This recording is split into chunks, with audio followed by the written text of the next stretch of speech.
ассалому алайкум дӯстони гиромӣ, барномаи навбатии футболи осиёро манзури шумо мегардонем.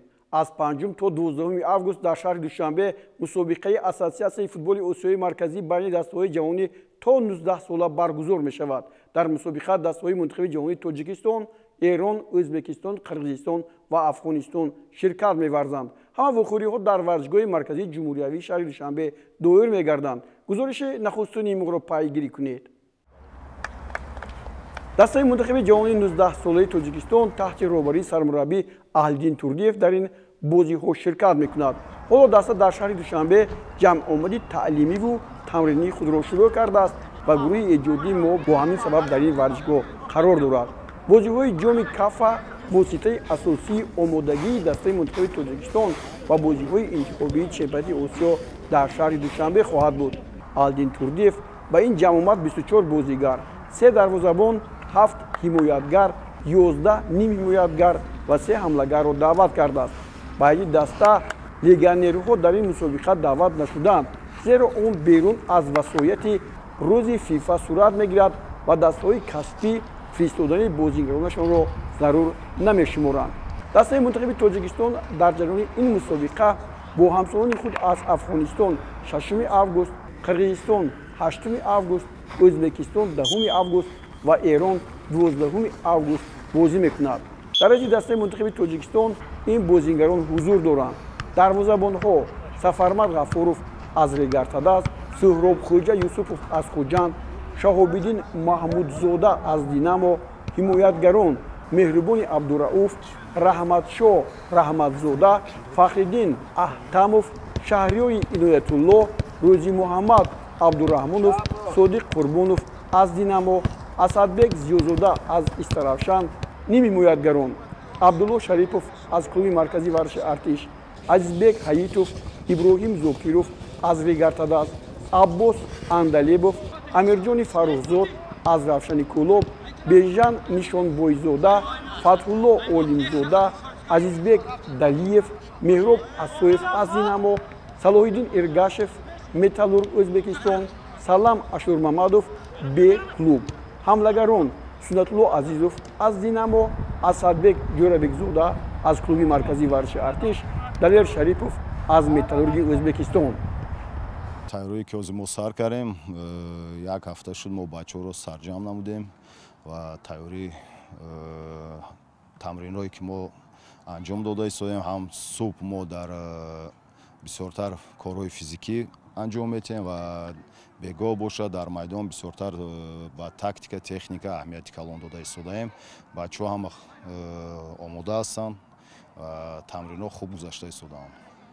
хуб, аз он натиҷаҳое ки пеш дар Арабистони Саудӣ гузаронидед, шумо фикр мекунам қаноатманд нестед, аммо чӣ камбудиҳо барои шумо ифшо шуд?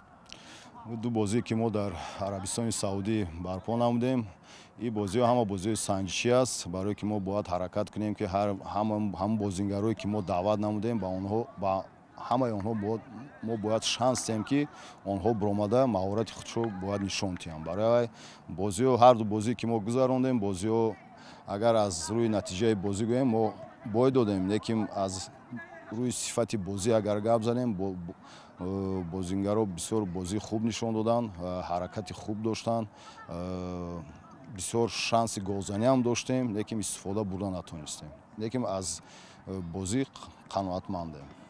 аз ин ҷоми кафа чиро интизор ҳастед? ҷоми каф ҳам яке аз тайёриҳои ба бозиҳои интихобӣ барои чемпионати Осиё аст. барои мо хуб тайёрӣ дода истодаем ва мехоҳем як бозии хуб нишон диҳем. ӯ нақшҳое ки мо дар тамринҳо мекашем ва ба бачаҳо гап мезанем, мехоҳем ки дар ҳамин мусобиқа бачаҳо як ҳамун чизое ки мо гап мезанем ҳамонро мо мехоҳем бубинем дар бозишон. дастаи мунтахаби ҷавонии Тоҷикистон ҳафтаи пеш давраи омодагиро дар Арабистони Саудӣ гузаронида ва дар он мағлуб шуд. дар раиси даста набудани Алиҷони Айнӣ ки ҳоло дар Краснодар қарор дорад, Хусрав Тоиров дар Қазоқистон, Меҳрубон Каримов ва Кабир Салимшоев дар Динамо Автои Молдова, Абдуфаттоҳи Худоидозода дар Динамо Брести Беларус. қудрату тавоноии дастаи мунтахаби 19 солаҳои Тоҷикистон каме ҳам коҳиш медиҳад. аммо онҳо дар бозиҳои интихобии чемпионати Осиё حتما به دسته خواهند پیوست.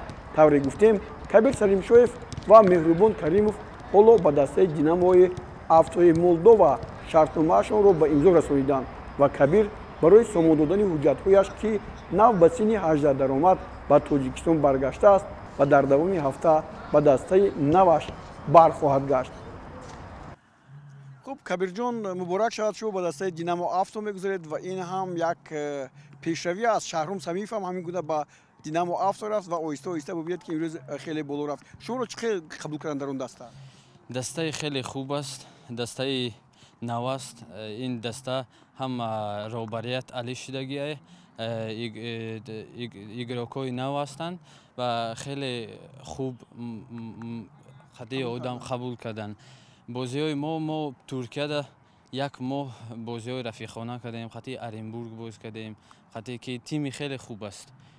تیمی دینامو افته ما امسال زدچمون لیگ کنفرانس برآمدن خودمون را نشان دادیم که دیگه دولت‌ها و دیگه کلوب‌ها ما را بینند.